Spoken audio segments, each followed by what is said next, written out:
tuzopfa, oya tuzopfa, ariko igihe cyashinzwe n'Imana nabwo tuzopfa kubera ko abarozi bagiye amanama bagapanga ngo nakuno musarapfa. Apana, ikinogo binje bazogikorokeramo abanyene.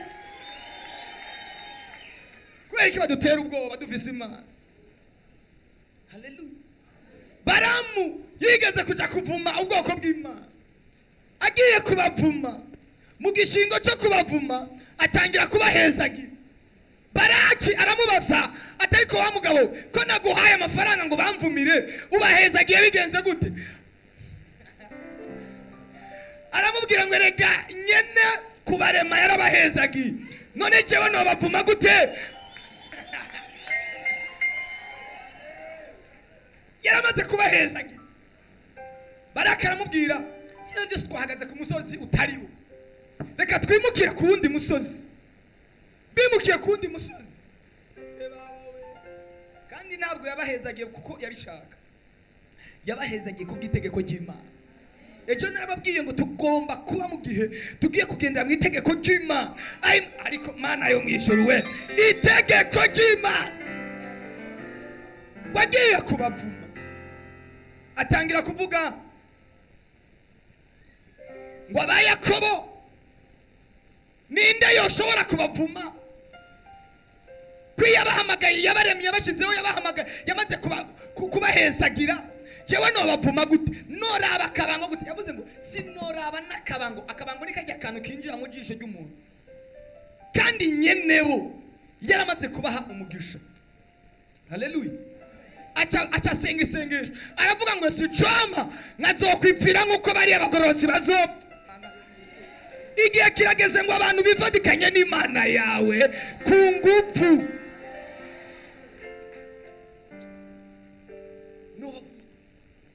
Yotera bwo y'abarozi bagagushaka akaziri kukitera bwo. Uyu munsi ujyange mu izina rya Yesu. Shoboka uriho kubera gahunda y'Imana, uriho kubw'umugambi w'Imana. Bwana sifiwe. Haleluya. Uriho kubw'umugambi muremure. Tugiye kuba mu ijambo ry'Imana. Niba ari umuntu atarakirwa mu ishengero yumva ko twamwakira, yoza tukamwakira. Yumva asunikwa n'Imana ati jewe ndumva no kwakirwa muri iri shengero, nkaba umukozi w'Imana muri iri shengero, nakorera Imana, nkakora ibikorwa hano, nakira umushitsi. Niba arimwo yoza tukamwiyegereza, tukamwakira vuba na vuba kugira ngo twinjire mu ijambo ry'Imana twakwakiriye. Yaje wa muvyeyi bari bahaye iminsi yo gupfa, yavuze ati jewe iri shengeriri negeza kurikorera mu Imana.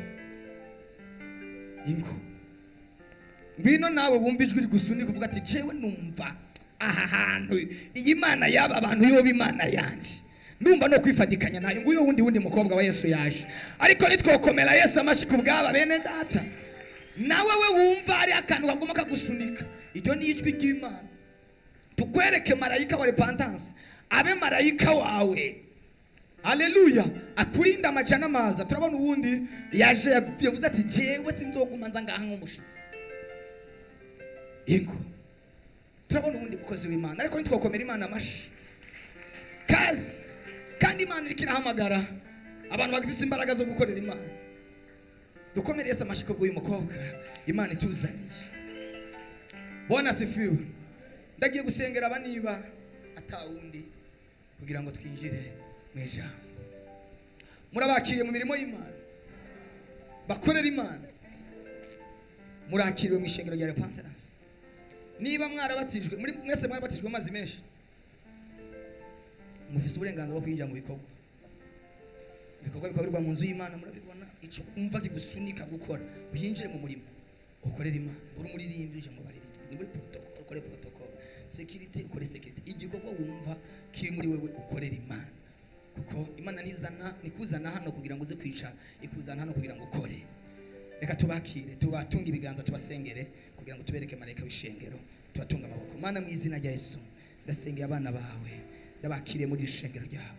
mu izina rya Yesu Kristo turabakweretse ubarihinde amajana amaza kuboko kw'Imana kube kuri bo ndabahezagiye mu izina rya Yesu Kristo nitwaguhamagara nitwagutakira kubw'ishengero nabuzubumve uzubatabare uzubagirire neza niba bahuye n'ibyago niba bahuye n'intambara zitandukanye uzubabera inyishu babera igisubizo mu izina rya Yesu amen. Auto dupapuro muratwuzuza kugira ngo muze kwandikwa mu gitabo muraza kudusubiza Egide.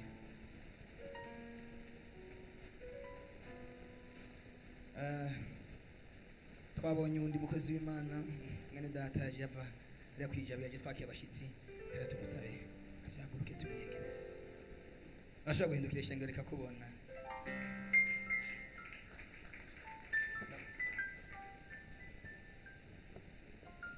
Yes. Haleluya. Yesu ashimwe. Yesu ashimwe cyane. Jewe nitwa Ndayisaba Christophe. Nkaba nsengera muri Église de la Repentance kwijabe. Nkaba muri shengero rya hano.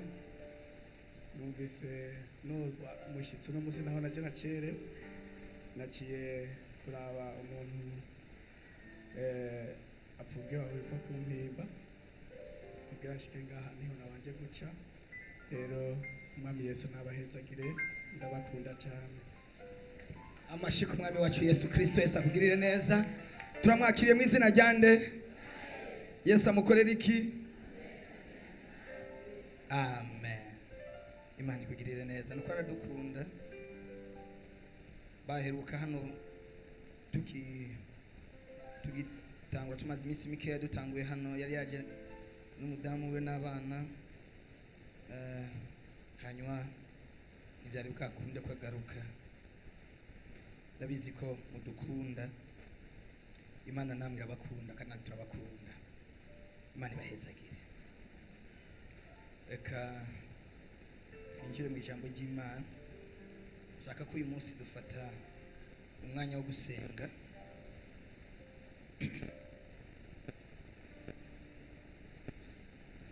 Haleluya.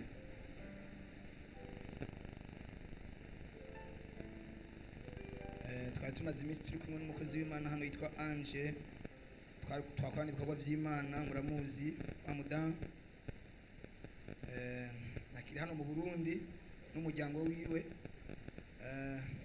Bafashe urugendo giturumbuka. Urugendo rwa giturumbuka.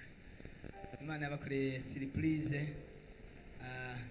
Imana yari yavuze ko yuguruye amasezerano y'abantu.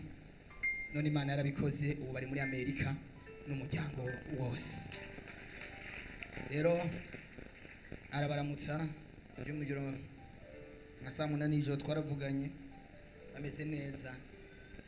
Bashitse nyene barusha urugendo ariko bameze neza kandi ngo barabakunda. Umwatandukanye ku bw'amaso ariko imitima iri kumwe. Haleluya. Mukomeze kubasengera nabo bakomeze kudusengera. Bwana sifiwe. Bagiye kuduserukira hariya muri Amerika. Imana ihabwe icyubahiro. Najambo Imana ivuga ngo rihe. Imana ivuze biraba. Yitegetse birakomera. Ariko murabona ibikorwa Ange yari yakoze hano byari kwijana. Bari barindiriye isezerano hafi imyaka 9. Mane rero bazanye hano kugira ngo badufashe umurimo w'Imana. Dukomereye samashe bazanye. Nubu bari muri Amerika. Yasanze umushinga ntayo uriwe. Yaramaze imyaka itari mike batari kumwe. Haleluya. Imana yacu iratangaje, arantangaje. Imana yacu irakomeye. N'abantu boba barashize ko amagufuri ameze gute ku buzima bwawe. Imana yaguhaye urufunguruzo rwo kugurura. Imana yashize mu biganza byawe urufunguruzo rwo kugurura. Bwana sifiwe.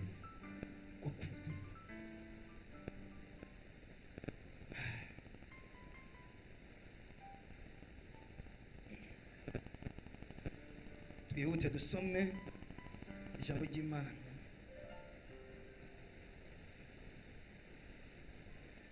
Tubanze dusome muri Yesaya 60. Yesaya 60.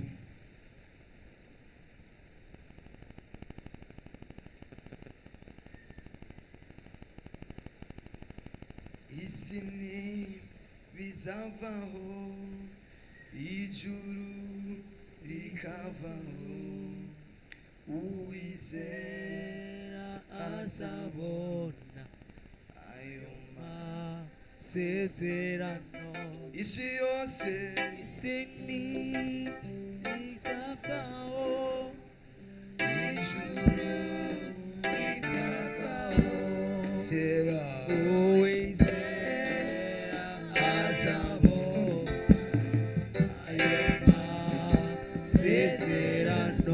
isi yose bizavaho, haleluya, ijuru rikavaho, uwizera azabona ayo masezerano. Isi yose bizavaho, ijuru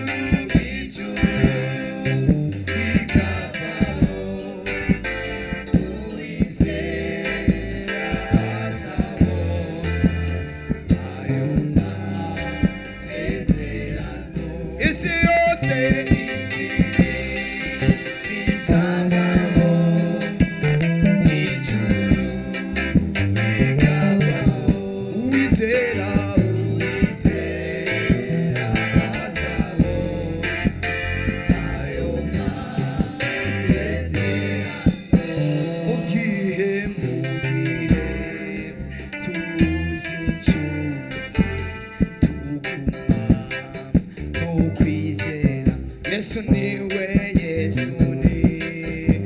nshuti nziza izaho isi yose bizavaho, ijuru rikavaho, uwizera azabona ayo masezerano. Isi yose bizavaho, ijuru rikavaho, uwizera azabona ayo masezerano. Isi yose bizavaho, ijuru rikavaho, uwizera azabona ayo masezerano. Nitwokomera Yesu agiye gukiza amasezerano ku buzima bwacu. Ntabwo ndi kure cyane y'ijambo twavuze kwa Mungu. Dusome muri Yesaya igice cya 60 umurongo wa mbere kugeza kuri 5. Somera vuba na vuba hanyuma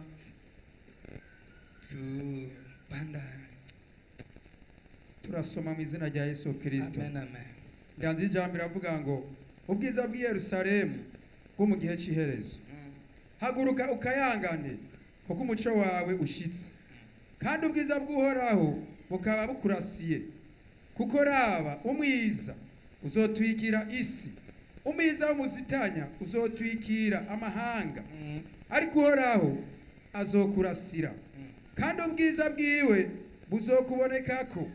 Amahanga azoza ku muco wawe, n'abami bazoza ku gukayangana kwawe. Unamura amaso yawe weraguze, urabe bose bakoraniye hamwe baza kuri wewe. Abahungu bawe bazoza baturutse kure, n'abakobwa bawe bazoza bateruwe mu kwaha. Niho uzobaraba mu maso hawe hakeyuka, umutima wawe ukadidagizwa n'umunezero.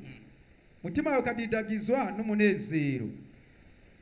ukaguka kuko ibidandazwa by'ibitayega bica mu kiyaga bizogaruka iwawe n'ubutunzi bw'amahanga buzokuzako isinzi ry'ingamiya rizogutwikira. Amen. dukomere Yesu amashi menshi.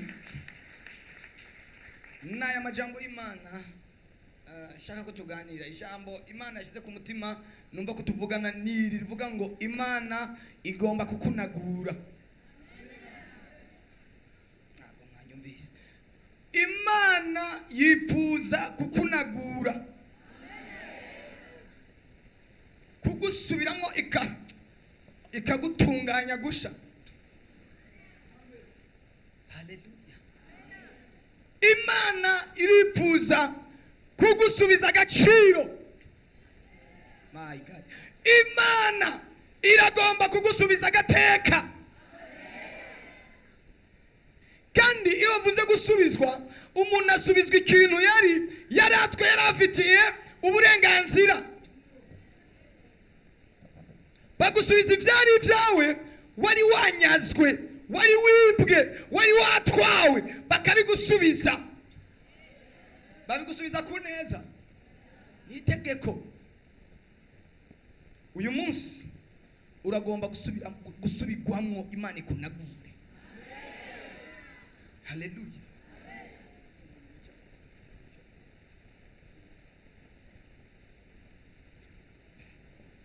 Umuntu wese azaraba umuntu wicaranye ntasinzire. Bwana sifiwe. Imana irifuza icyifuzo cy'Imana, umugambi w'Imana, gahunda y'Imana, icyo Imana ikeneye ku murepentance ari muri iki kibanza nuko gusubiza ka gateka kawe kagiye, cya cyubahiro cyawe cyagiye.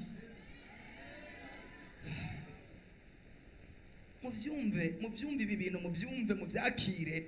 Kubyakira kwawe niko kubibamo. Niba byumva ukabyakira urabigenderamo. Yesaya agira ihishurirwa, Imana ivugana nawe. Haleluya. Imana ivugana nawe. Nawe Imana yaje kuvugana nawe kuyu mugoroba cyangwa muri iki gitondo cyangwa kuri no saha. Imana yifuza kuvugana nawe. Ikibanza urimo, hari ko dukurikirana bari hirya no hino, ahantu hose wowe uri, Imana irifuza kukunagura. Haleluya. Imana niyo yampaye message, nariko ndasenga mbaza Imana, nigiki ushaka ku ishengero ryawe rironka uyu munsi? Nubuhe butumwa wifuza ko ishengero ryawe rironka uyu munsi? Undi ishengero ringana gutya, abantu bangana gutya, mwese muba mwavuye muhira, hari ikintu mwiteze mukene. Rero umukozi w'Imana urahagarika umutima, none aba bantu nigiki gihuye n'ubugombe bwabo, icyo bipfuza nigiki? Umuntu afata umwanya wo gusenga, ugasoma, ukazingurura ibitabo. Mfise ibitabo byinshi, ndasoma ibitabo, ariko ari igihe usoma ibitabo ukabura message. Haleluya. Ndasenga. Bwana sifi. Fata umwanya wo gusenga, wo kuvugana n'Imana. Imana impira ijambo mu gicugu.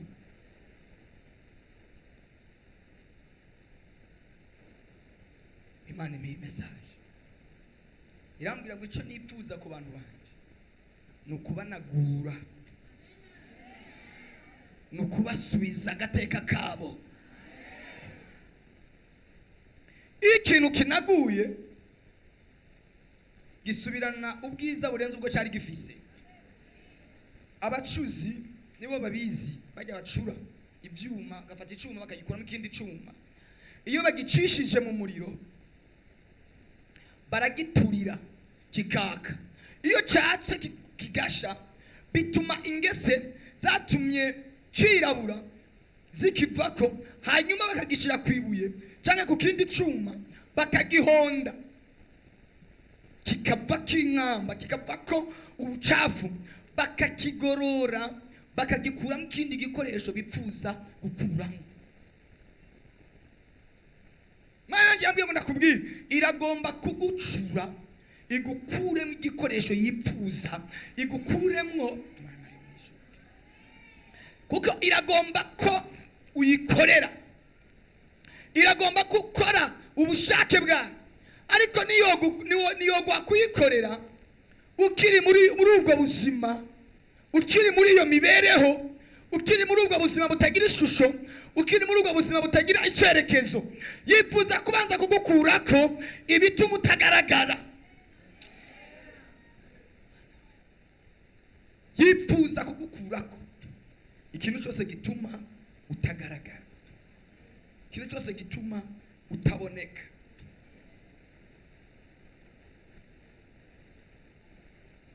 Uyu munsi iragucisha mu ruganda rwayo. Narivuze ngo uyu munsi iragomba kugucisha mu ruganda rwayo. Bwana sifiwe. Mbega reka babaze, iyo icyuma bariko baragihonda bagituriye kiroroherwa? Nawe umaze iminsi mu ruganda rwitwa ibigeragezo, umaze iminsi mu ruganda rwitwa intambara. Izo ntambara ziriko ziragutraininga, ziriko ziragutegura, ziriko ziraguprepara kuvamo igikoresho c'Imana gikomeye. Ibyo umazemo iminsi, ibigeragezo umazemo iminsi, nibiriko biragutegura kuba igikoresho c'Imana. Reka twihute vuba na vuba manza some uwundi murongo. Aya majambo cyanda yagarukako. Undi murongo uri muri Samuel wa mbere 13:19. Kanisomere kugira nyarutse. Samuel wa mbere 13 umurongo wa 19 kweza 23 haravuga ngo ico gihe nta mucuzi yari akibonega mu gihugu cyose cy'Abisirayeli, kuko Abisirayeli bari baravuze bati kuko Abafilisitiya bari baravuze bati hinge tubuze Abaheburayo kwicurishiriza inkota n'amacumu. Nuko Abisirayeli bose bahura bamanuka mu Bafilisitiya, umuntu wese ngo anaguzeyo isuka yiwe canke imbazo canke incabiti canke umuhoro. Kandi impembo bacira isuka canke imbazo byari hera ryitwa pimu, iyo bacira kunagura incabiti canke ukwikira ikimito cyari kigira gatatu ca shekeri. Nico gituma umunsi intambara yarumanako mu bantu bari kumwe na Sauli na Yonatani, atanumwe yari afise inkota canke icumu ukuye Sauli na Yonatani umuhungu wiwe, nibo bari babifise. Maze abo mu nsago z'Abafilisitiya barunguruza bategera hejuru ku kavovo k'Imikimashi. Haleluya.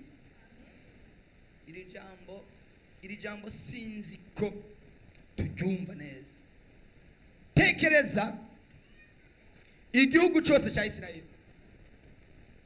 Isirayeli yose iyivikagera bari bafise inkoho zibiri. Tuvuge ko ari nizo nkoho bakoresha. Ibigwanisho bari bafise. Kuko inkota n'amacumu nizo zari inkoho zabo. Murabyumva? Isirayeli yose bari bafise inkoho zibiri, inkoho ya Sauli n'inkoho ya Yonatani. Abasirikare bose nta kigwanishwa na kimwe bari bafise, kuko nta bacuzi bari bahari mu gihugu. N'abari bahari bari barabanyaze, n'amabuye bacurirako bari barayatwaye, bayatwara mu Bafilisitiya. Cyari igihugu kibayeho mugabo kitagira ubushobozi. Haleluya. Bwana sifiwe. Iyo bagiye guharura igihugu ubukomezi bwacu, igihugu iyo bavuga ngo ibihugu indwi bikomeye bijya bihugu bita ngo ni ibihugu biri muri G7, ibihugu indwi bikomeye bivuga ari kicana, impamvu bivuga bikijana niyahe nuko n'ibihugu bifise amahinguriro akomeye ku isi. Bwana sifiwe. N'ibihugu bifise amabombe ya kirimbuzi, ubukomezi bwabyo. Igihugu kugira ngo bagiharurire mu bihugu bikomeye muri iyi systeme y'isi tubona uyu munsi ni ibintu bibiri. Icambere nuko kiba gifise ibigwanisho. Haleluya. Nuko kiba gifise amabombe, gifise ibikoresho by'intambara, bafise za misile zikomeye. Kindi kigira kabiri, igihugu gituma gikomera kikagira ubutunzi, amafaranga yacu akaduga, n'ubutunzi gifise muri banke centrale yacu, zahabu kiba kibitseko. Haleluya. Iyo bavuga ngo Uburusiya burakomeye, biriya bihugu Amerika irakomeye, Abadagi barakomeye, Abongereza barakomeye, nuko bibitse kibigwanishwa. Iyo utagira ikigwanishwa nawe ufise imbaraga zingana gute ntacyo zivuze. Uyu munsi Yesu arifuza kubaha ibigwanishwa bituma abadayimoni babatinya. Semeni haleluya. Igituma Uburusiya mubona bwigira igitangaza bukajugumiza isi, bavuga ati nimwihenda turarekura Satani ya kabiri turabamara. Haleluya. Turabaheza. Igituma Korea ya ruguru bayitinya ngibaza ni kubera ko ifise amafaranga menshi, ifise amabombe ya kirimbuzi. Haleluya. Perezida wa Korea avuze mu gihugu ciwe ngo urapfa. Korea ya ruguru urarupfu. Nange ndasoma amakuru ashaka gufata nk'abagenerali batanu batamwumviye, akabashira kuri stade bakabarasa, bakabahindura akayungira, ntagire umuntu n'umwe akura kumwe.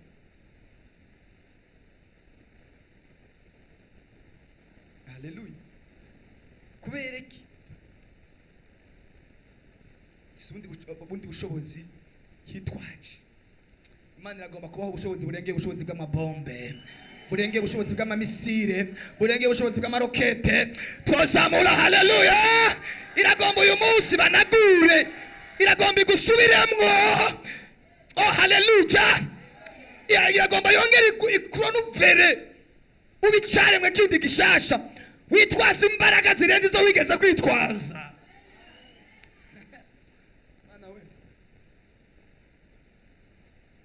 Ubushobozi abisi bitwaza ibigwanishwa bafise, kandi birumvikana nibyo kuri ino si dutinya.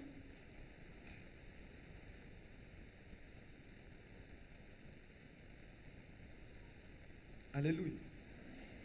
Mwebwe mwibaza igituma Isirayeli bayubaha kandi arakahugu gatoya, isi yose bakayubaha bakayitinya? Ni kubera ibigwanishwa yibitseko. Nawe uyu munsi Yesu aguha ibigwanishwa byo kwibikako, ugendana abantu, naho wowe uri mugufi, naho wowe utize, naho wowe utazi gusoma, ariko wibikeko ibigwanishwa vya mwemu. Haleluya. Mwakira ibigwanishwa by'Imana. Ntabwo uzotera Satani ubwoba ngo ni kubera kuvuga igifaransa cinshi, ngo ni kubera kuvuga icongereza cinshi. Oya, ntabwo uzomutera ubwoba ngo ni kubera uva mu muryango ukomeye. Uzomutera ubwoba kubera ikintu wibitsemo. Uyu munsi Yesu aguha ikintu cyo kwibikamo. Haleluya. Haleluya. Goliath abonye Dawidi yamurabiye mu mubiri. Yamurabiye he? Mu mubiri. Kubera ko Goliath yari yitwaje ibigwanishwa bibonesha amaso, amurabira mu mubiri, araba ubugufi bwiwe, amurabira mu myaka. Imana nikoresha imyaka, Imana nikoresha abo yatoranije, Imana ikoresha abo yahamagaye ikabaha ubutware. Ikoresha imyaka. iyo abikoresha imyaka sima ariko mvugana nawe kuko murayindusha bamwe. Haleluya. Imana niraba uburebure bw'umuntu ariko Imana iraba uburebure bwo mu mutima ufise. Hari abantu tubona nk'abantu bagufi cyane ariko bibitsemo ubutunzi bukomeye. Uyu munsi wakira ikigwanishwa cy'Imana, wakire kunagurwa. Imana kunagurwa igihe umaze mu ntege nke kirahagije. Uyu munsi nusubira ube musha, uyu munsi nigusubiramo ikubumbabumbe. Nimwakira imbaraga z'Imana mu izina rya Yesu. Igihe cyo kunanirwa kwawe cyarabayeho ariko bamugiye cyo kunesha. Haleluya. Isirayeli bayubahira iby'ifise. Abantu ntabwo bazokubahira icyo wari, abantu bakubahira icyo uri. Ntibazokubahira ngo ejo nari bosi ngo ariko munyubahe ngo ejo murazi yuko nari umugabo. Apana, bakubaha kuko uri umugabo. Imana ibagira abagabo mu kwizera. Imana ibagira abagabo mu kwizera kugira ngo abantu bagutinye. Iyo nigeze kuvuga igihe kimwe, ukaba ukeneye ko ugira icyubahiro, wemegwa, ukundwa n'abantu, ibikemwe amavuta y'Imana. Ukaba wibitsemo amavuta y'Imana, ntabwo bikeneye kubwira abantu ngo nkunda. Bazogukunda kuko ntabwo bazoba bakunze wewe, bazoba bakunze ikiri muri wewe. Haleluya. Murumva ngo munkunde, ufise amafaranga wobwira abantu ngo ni munkunde, baragukunda ku ngufu. Nuko aragukunda uhora kubwira ko kwana nasubira kubikwereka urufaranga iyo gwaje. Imana ibaha imbaraga z'amafaranga mu izina rya Yesu. Urufaranga ruragusobanura.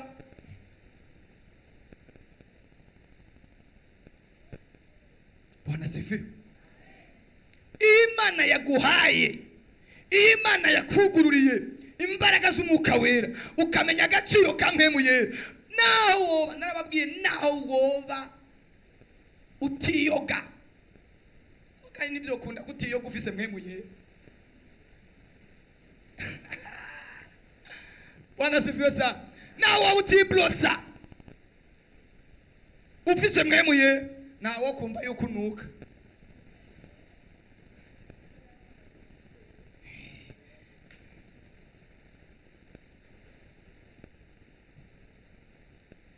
Bwana sifiwe. Imana ibahe amafaranga. Narimbuze ngo Imana ibahe amafaranga, ibanagure. Imana yambwiye ngo iragomba kunagura mu mufuko. Aka kantu ntabwo mukumvise mugakomeye amashi. Iragomba kunagura mu mufuko, hariya mu mufuko, hariya muri portemone. Iragomba kuhanagura, hazagenderayo amadovize, amadolari, Mana yo mwijuru. Haleluya.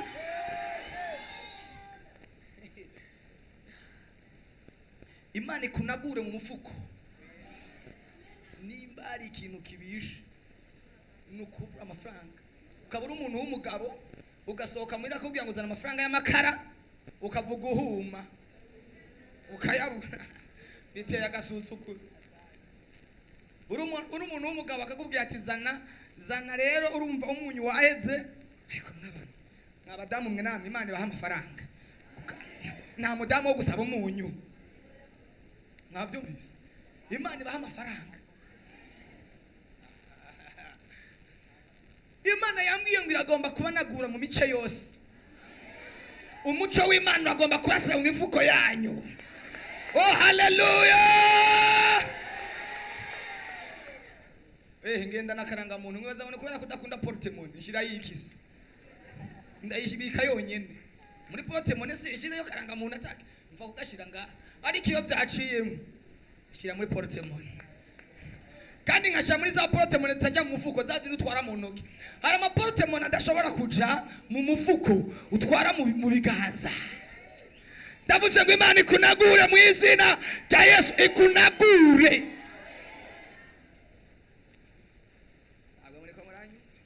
Ariko bariko barabyumva, babyakire mu izina rya Yesu Kristo.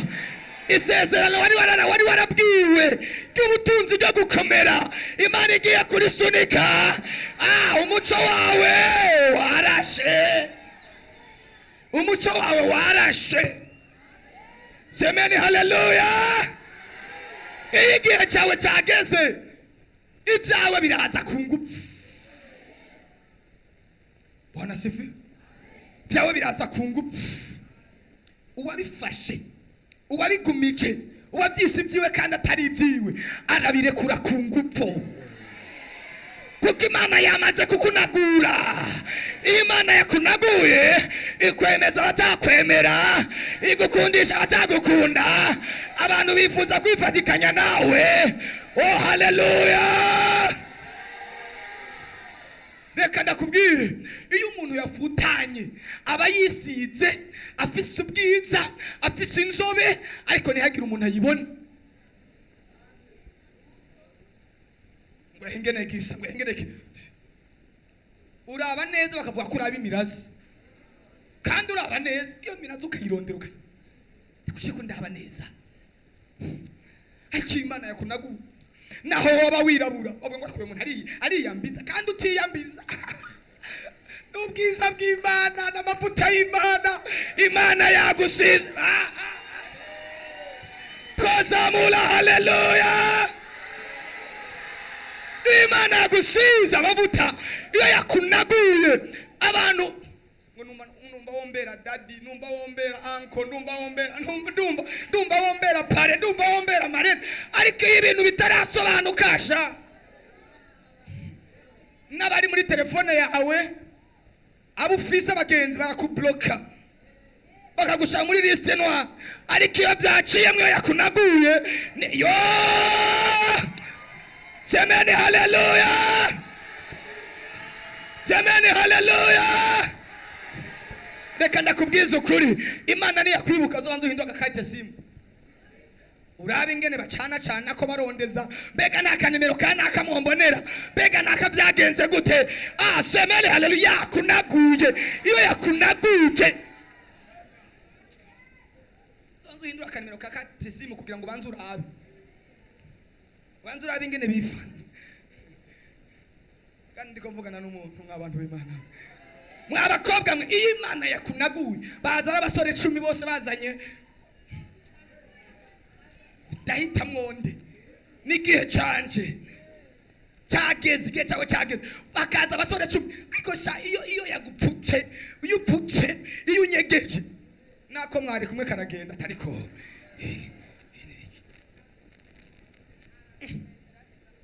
gusenza ata mpamvu. None ndanuka bimeze gute?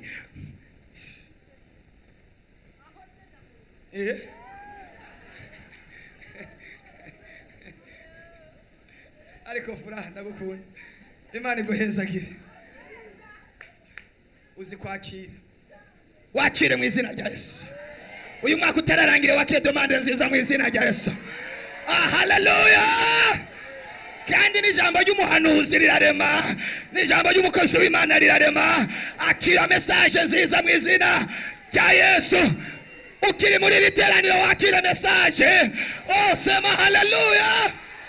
Wakire message. Wakire ubutumwa. Wakire ubutumwa. Ibintu byaciye. Imana yakunaguye ikwemeza abantu, ikwemeza abatakwemera, igukundisha abatagukunda. Ndiko ndabona abantu mw'iri koraniro bagiye gukundwa n'abari barabaze.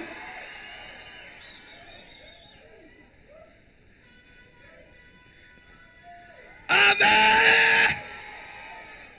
Bibiri irambarira umugabo yitwa Yefuta, bari baramutaye.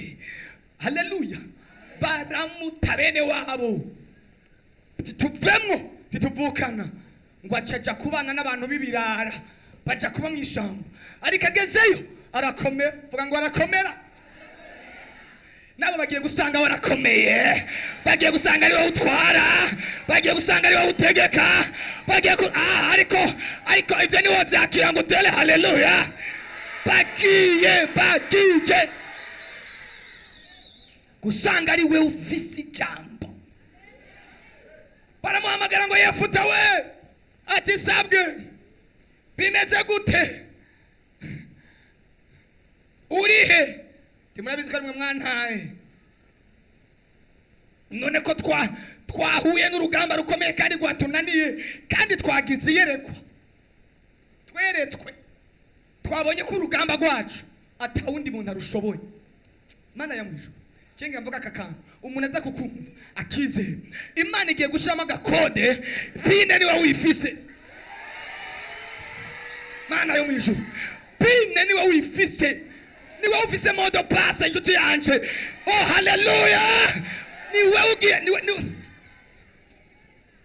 ugiye kuza niwe ufise igisubizo. Baramubwira ngo Yefuta, twamenye amakuru ko ari we ufise modo pass urugamba, niwe ushobora kurwana n'aba bagabo. Arababwira ngo muhenga mugeze mu byago mukaza kundondera, mwarana muhengereye bibaye nabi muje kundondera. Arababwira ngo nimunsinyire munyemerere ko urugamba ninarutsinda nzobategeka, uzokwihagarareko, ntukazufata ingingo uhubutse. Bwana asifiwe. Ntukazufata ingingo nka Furaha. Oye Furaha, kwa keneye milioni zinga ngo zitatu. Ni jaya sha. Aya we jaya. Sibanza wiyumvira. Bwana asifiwe. Sibanza wihagarareko. Pana kusore bwose uva kuzanguruma ngo ni imyaka yari baye myinshi ngo ndavyeme. Apana, banza wihagarareko gatoyi mubwire ati banjije kuja kuvugana n'Imana yanje. Ariko rero ikibazo mufise umubona jet yewe gaye kwa binsabye ni ngenda ntamwemereye akabivamo. Biragenda gute? Uwawe nta haja. Itonde. Semeni haleluya. Sema haleluya. Ariko umuntu ashika ahantu yashonje, bakubaza ngo ukiki, ngo njya byose. Ujya byose kubera ngo nwiki, ngo nwa byose. Nikere barakuzanira, ndako bavuze ko nwa byose, na musere barakuzanira. Wari usanze unwa koka kubera bayibuze, mve mwa tifa kuzana iyo mubonye. Haleluya. Usanzwe uyinwa mugabo kubera watagangaye wakubititse bayibuze, tupfa kunwa ngo pfa kuzana iyo mubonye. Umwami ntapfa kurya ibyo abonye, umwami ntapfa kwambara ibyo abonye, umwami ntapfa kwifata uko abonye. Murengeye abami, abana b'Imana. Bwana sifiwe. Ukwiye kwiha agaciro nk'umwana w'Imana. Bwana sifiwe. Ukwiye kwiha agaciro nk'umwana w'Imana, ukwiye kwiha agaciro nk'umwana w'ubwami. Bana kuhengera abantu bagufatira mu bibazo, bagufatira mu bukene, babwira ngo naho mumbona nkenye uyu munsi je nicaye kwisezerana. Nimusuzugure ngo nuko nirabura, izuba niryo ryanyirabuce, ibihe nibyo byanyirabuce. Nimukansuzugura bivanye nuko muri ko murambona ngo nuko niko ndagenda n'ibirenge. Ejo nzoba ndi mu modoka yanje, ejo nzoba mfise inzu yanje. Niba gusuzugura ngo nuko wabuza huba, ejo uzoba upangisha. Ntugapfe gusuzugura umuntu utazi icyo yavuganye n'Imana. Ntugapfe gusuzugura umuntu utazi ahantu yasengeye. Ntugapfe gusuzugura umuntu utazi imidugo yaduze. Ushobora kumubona uno munsi ari nyarucari atagira ijambo, ariko ejo ukazosanga ari watanga ijambo. reka gupfa gusuzugura umuntu yavuganye n'Imana.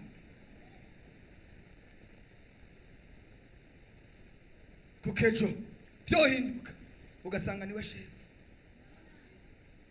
Kandi numva muri iri koraniro harimo abantu Imana igiye kugira abantu bo hejuru, igiye kugira abashefu, igiye kugira abantu bafata ijambo, bagiye kubaho kuganza. Nimwakira ukuganza kuvuye ku Mana mu izina rya Yesu. Nimwakira ubutegetsi buvuye ku Mana mu izina rya Yesu. Nimwakira ijambo rivuye mu ijuru mu izina rya Yesu. Yakire. Semeni haleluya. Narababwiye umugabo yitwa Hamani yabonye Moridekayi amurabira muri preza, ariko atarabye future yiwe, atarabye kazoza kiwe, amurabira muri ku. Hari abantu bameze nka Moridekayi, iyo bariko barabitegereza babarabira mu ishusho y'uyu munsi. Hari kejo umwami yubahisha Hamani amushira hejuru kugira ngo abantu bose baze baramunamira. Ageze imbere muri Moridekayi aramubwira ati geze nshobora kukunamira, jewe ndi umuheburayo, jewe ndi umwana w'Imana, kirazira umuntu nzomwubaha ariko sinzomugira Imana. Haleluya. Aranga kumunamira. Hamani acaja kubwira umugore we Zereshi, aramubwira ngo abantu bose banyubasha, ngo ariko umuntu umasigaye ni Moridekayi wese wenyene yansuzuguye, kandi simbona kumurekera hajya ko bikwiye, ndamwicisha apfe. Ntiyamenya ko ariko arategura ingazi muduza, ntiyamenya ko ariko arategura ingazi imuzamura. Hari igihe umuntu yibaza ngo gutaye mu bibazo akagutaye mu bisubizo.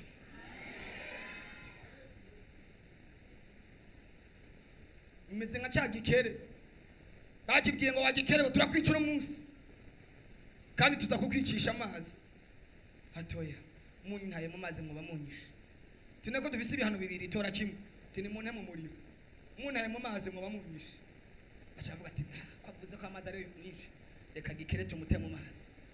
Bamutereye mu mazi babona atanguye kwigorora. Hari abantu bari bazi ko bagutaye aho ugiye gupfira, bagiye kubona utanguye kugorora amababa. Haleluya. Bari bazi ngo baramuhejeje gikere, nabo bari bazi ngo barakumaze, bari bazi ngo barakurangije, ariko bagiye kuguterera aho gukirira. Umva, Imana yambwiye ngo umuco ugiye kubarasira, umuco w'Imana ugiye kubarasira, igitondo kigiye kubarasira. Abari ingumba bagiye kubyara, abari abakene bagiye gutunga, abari ingengego bagiye kubaho hejuru, abatagira ijambo bagiye kurironka, abari bagiye kwibukwa. Ndahanuriye ubuzima bwawe, wewe wari nyarucari, Imana igiye kuguha ijambo mu izina rya Yesu. Imana igiye kuguha ijambo, byakire ubyizere mu izina rya nde. Oh haleluya. Ari abantu mbona Imana yashize ku mugozi, uyo mugozi uri kurabakura mu kinogo mu cobo, ndababona muri iri teraniro, uyo mugozi uri kurabakwega, uri my God senye yagushize ku mugozi ugukwega ugukurayo. Ndababona bariko baraduga, ndababona bariko barazamuka, ariko mw'abantu b'Imana mwe ndimo zamura. Haleluya. Muri iri koraniro ndabona abana amateka yataye nka Mefibosheti, batawe inyuma nka Mefibosheti. Ariko hari umugozi mbona Imana ishize mu izosi, atari wo kukuniga ariko n'umugozi wo kukuduza. Ndababona abantu bari mu marira, ndabona abantu bari mu buzima bugoye, Imana iriko iraduza. Ndabona abantu bari bagiye kwiyahura, Imana iravuze ngo gezaho, niwiyice si igihe cyawe cyo gupfa, irakwibutse, ishizeho umugozi. Bagiye kukubona kuko iyo muntu yapfuye mu cobo abantu bose baramwitegereza bakamumenya. Ireka kurondera kumenyekana ukiri mu kinogo, ariko rondera kumenyekana wamaze kukivamo. Imana igukuye mu cobo mu izina rya Yesu. Imana igukuye mu cobo mu izina rya Yesu. Ndabona abamama bari mw'iri koraniro ingo zabo zari zigiye gusambuka. Imana iragukuyeyo. My data Riko sidefa. Imana irakuduza. Yo, umukozi w'Imana Yakobo ngo ariko aragenda azimagirika, agenda ajya mu gihugu atazi. Wageze mu gihugu kimwe aryama kwibuye, ntiyamenya ko aryamye kuri Yesu. Akisegura iryo buye, ijuru riruguruka. Nanje ndabona ijuru rigiye kugurukira abantu, ndabona ijuru rigiye gukingukira abakobwa, ndabona ijuru rigiye gukingukira abadandaza. Ari abantu bari muri rikoraniro barabacuruza, ibyabo byari byaranse, ariko Imana igiye kubakingurira akajyango. Zamura icyubahiro kuri Yesu, tera haleluya. My daughter the Father Jesus. Hari umuntu ari muri rikoraniro ari mu buzima butari ubwiwe. Imana irambariye ngo igiye gusubiza ubuzima bwawe, igiye gusubiza amagara yawe, igiye gukunagura umubiri wawe, igiye kunagura ingingo zawe. Satani yaravogereye umubiri wawe, abadayimoni baravogereye umubiri wawe, ariko Imana irambariye ngo ndagutangarize n'igihe cyawe. Aya babasheko Imana data irihagurukiye mu cyubahiro cyayo, ihagurukanye abaganga abasipesiyaliste bavuye mu ijuru. Imana ukabona no gutabara ubuzima bwawe. Mande tere aba mintere bosh de kos haya baba shayi rikora. My God, imbaraga ngo aje nk'umuganga, aje nk'umuganga avura imibiri n'imitima. Imitima yashwanyaguritse araje kongera kuyiteratera.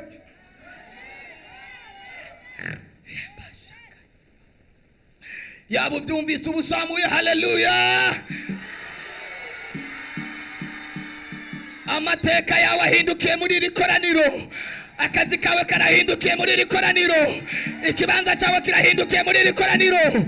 Aho kuba harahindutse, ariko mw'abantu b'Imana mwe murahari cyangwa ntabwo muhari?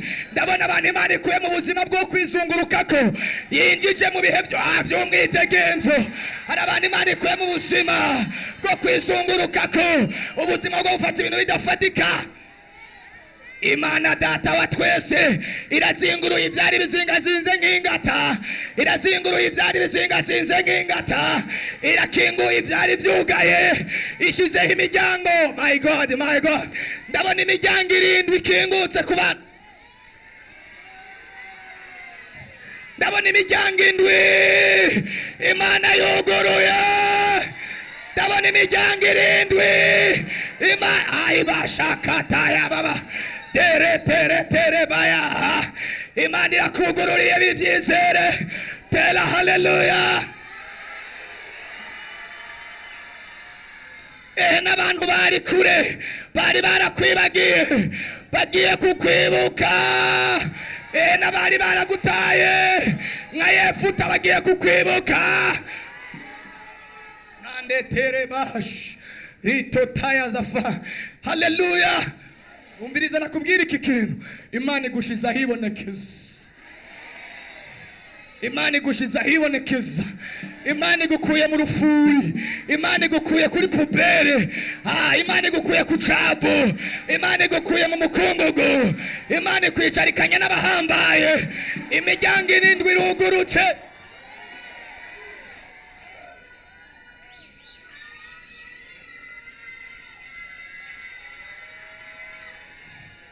Muri iri koraniro hari abantu 7 Imana ikinguriye imiryango.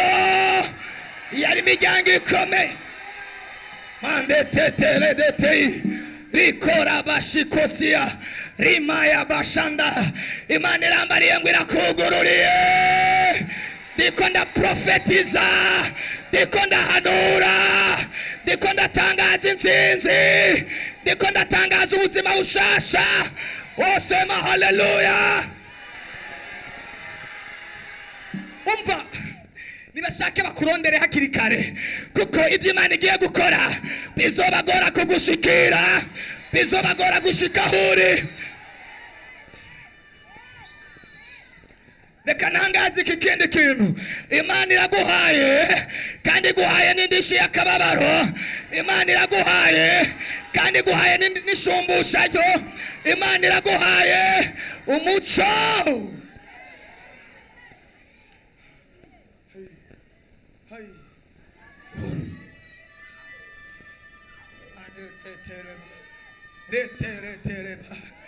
Ratarabashakata, nanjye ndihanuriye uko mumbona uno munsi siko muzombona ejo. My God. Ndabona imbaraga z'Uwiteka ziko zinatembea hekalu katika jina la Yesu. Ili kiragenda ziliko ziragenda. Mwari no koranira ubwiza bw'Imana buriko buramuvinga, buriko buragenda. Haleluya. Nibashaka bifatikanye nawe, nibashaka bagukunde, kuko Imana iguhaye igikundiro bitazosaba ntibikenewe kubwira abantu ngo nkunda. Iyo umuco warashe, icyari mu mwijima kiragaragara, icyari mu ijoro kiragaragara. Ndabona abantu bari mu bwire, abantu bari mu ijoro, abantu bari mu gicugu. Imana ikinguriye urugi.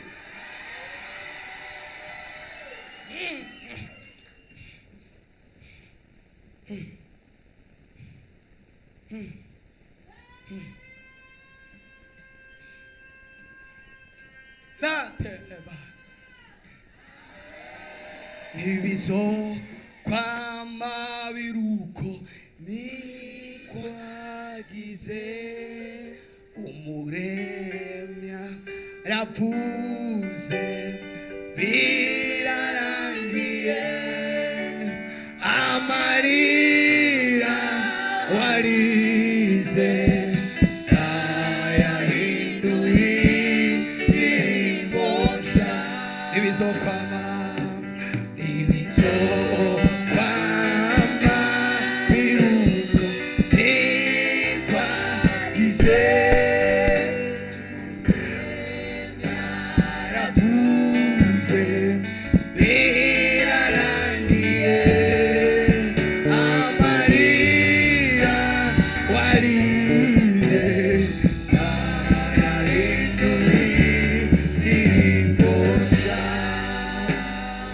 kuno munsi unarire na ya nyuma. Aya baba na ya nyuma, na ya nyuma. Zamura haleluya, zamura haleluya, zamura haleluya, zamura haleluya.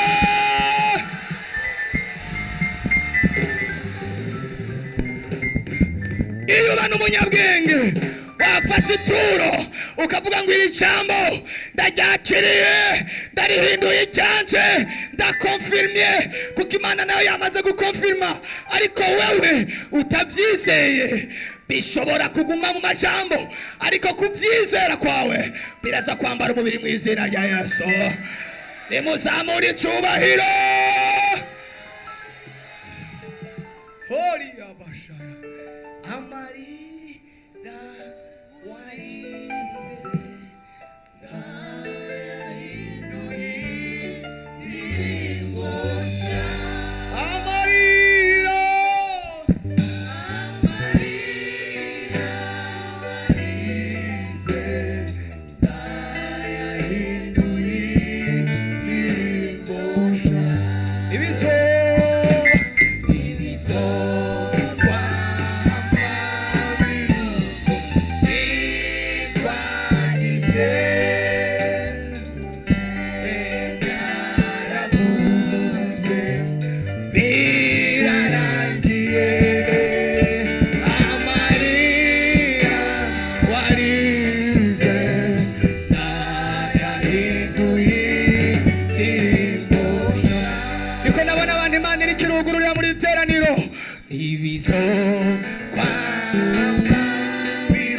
uko ikwagize umuremya ndavuze birarangiye amarira icyo kimazi cyawe kigucira inzira kikugururire irembo kikugurure mwayo marembo indwi ayabasha kose amarira warize ndayahinduye indirimbo nshya ndabona amarembo y'ingendo andeteteria ndabona amarembo y'ingendo amarembo yo kugenda amarembo yo kujabuka ibihugu arugurutse mu izina rya Yesu inzira zo kugenda mu bihugu bikomeye zirugurutse mu izina rya Yesu twazamura haleluya uku bakubona uno munsi siko bazokubonesha amateka yawe ahinduke muri repentance mu izina rya Yesu ko washitse hano gusa ko wakandagije ikirenge gusa amateka yawe arahindutse ubuzima bwawe burahindutse semene haleluya chitofa loterebaya ndabona abantu bariko barambuka umwambaro ushaje ndabona abantu bariko barambuka umwambaro ushaje ndabona abantu bariko barambuka ikoti ishaje bariko barambikwa kote rishasha ndabona abakobwa bariko barambikwa imyambaro y'ubukwe ndabona abasore bariko barambikwa amakote y'ubukwe ndabona abakobwa bariko barambikwa amabage de mariage ndabona aya baba bashere do seko ria bashiyada imana irakwibutse mu izina rya Yesu ndabona abantu imana ihaye amapromotion muri rikoraniro ndabona abantu imana ihaye akazi muri rikoraniro ndabona abantu imana idugije muri riteraniro tela haleluya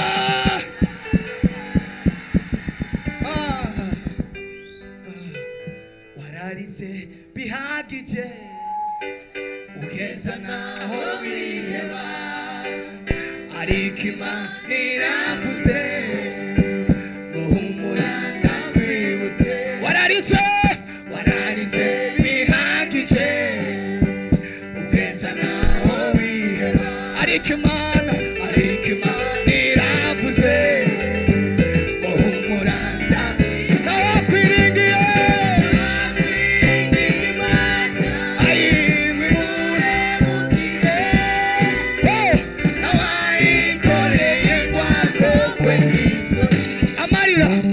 amarira ya Hana yapuyemo Samweli amarira ya Sara yapuyemo Isaka Yosefu ari mu ngoyi yabaye igikoma amarira ya Hana yapuyemo Samweli amarira ya Sara yapuyemo Isaka Yosefu ari mu ngoyi yabaye igikoma abakwiriye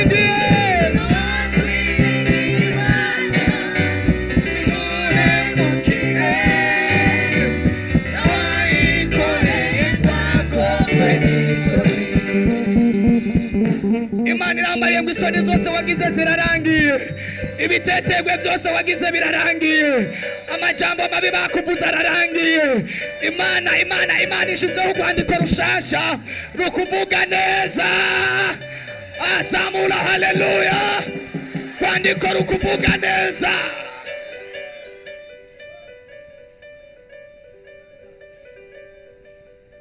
cyabihe na cyagihe Mana wabinduriye amateka cyabihe na cyagihe Mana wabinduriye amateka cyabihe na cyagihe Mana wabinduriye amateka wabinduriye amateka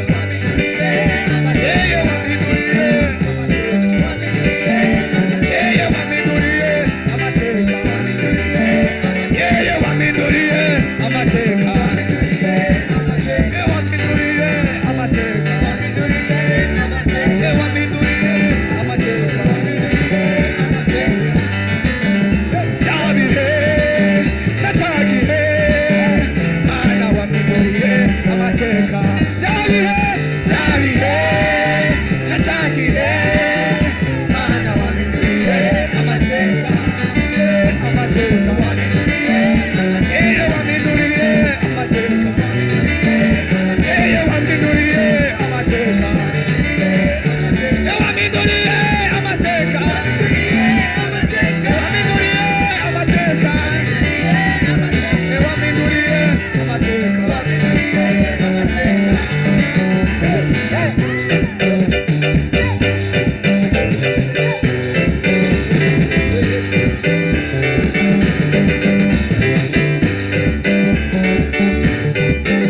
uvarigira urabesha ntacyo uvarigira urabesha ntacyo uvarigira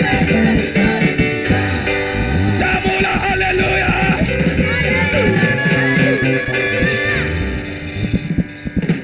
wazamura icyubahiro kuri Yesu.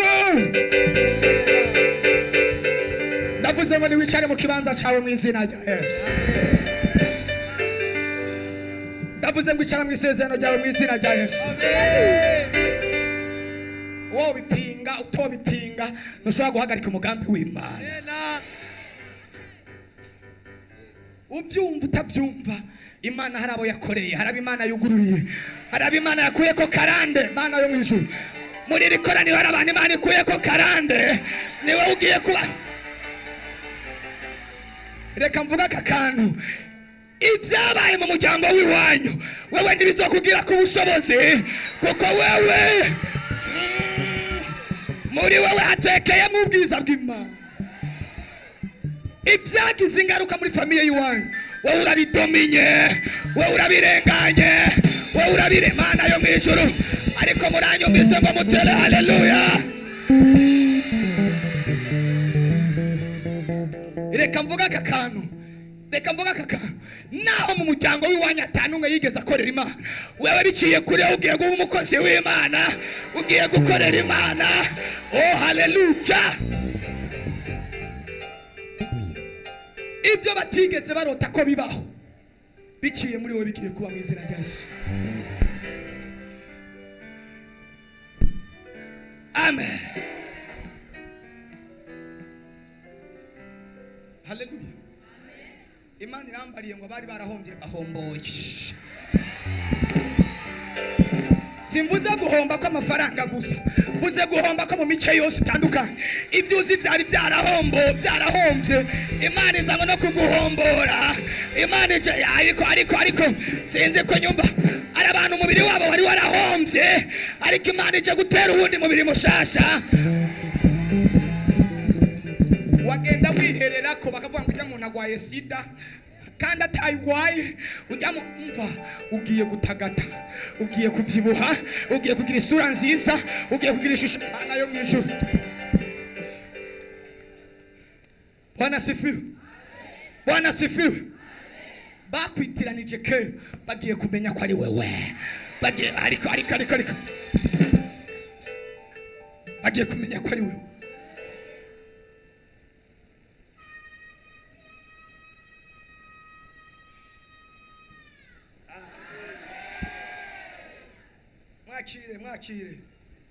Mwakire mutere haleluya.